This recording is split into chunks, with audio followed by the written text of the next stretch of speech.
Good day, folks. It's been a blast to be here this time around, and I'm really glad that we're going to have a chance to present some of the research.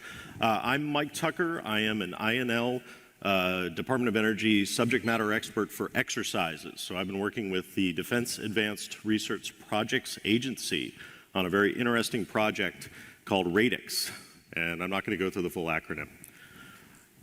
RADICS is about coming back from this, all right, a large, significant cyber attack that finds its way somehow through all of our best defenses and finds a way to black out the grid.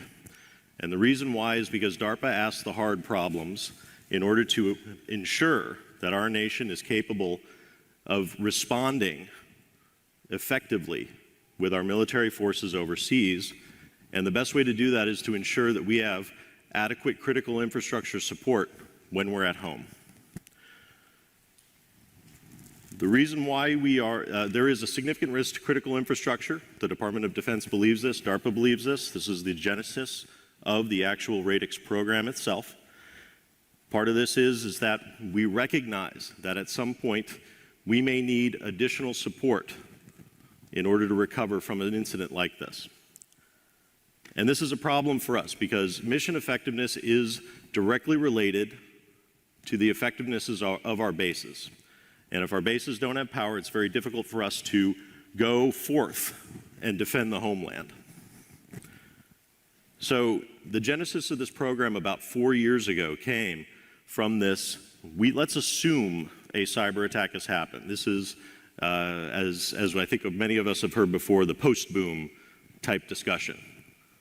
And so if this happens, how best do we recover from it? What tools do we need? What support is required? And when is that most effectively used? And so the genesis of this is we have started with a complete blackout. We understand that this attack has potentially compromised systems in a way that we may not fully understand at that time.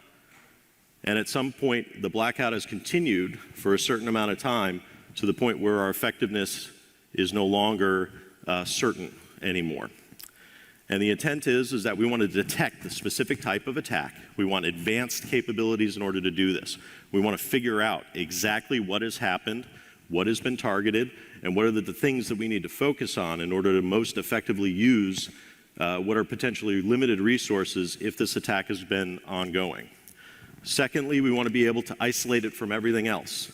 And we want to be able to enable some capabilities at that point on the networking side so that we can once again restore systems to full use, even if those underlying systems are not fully trusted. We want to characterize this threat. We want to figure out exactly how it affected things. We want to figure out exactly why it's affecting things. We want to be able to dig deep into the actual systems themselves and say, this is what it does. We know it, we understand it, and now we can ferret it out. We can pull it out of this system. We can restore this system to service again. And we invite you to come up and talk with us about what we've been developing.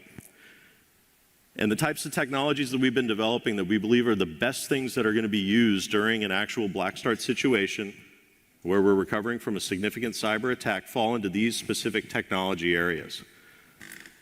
And as part of that, we also have BBN technologies out, which allows us to get a wide-scale view of how the grid is actually coming back after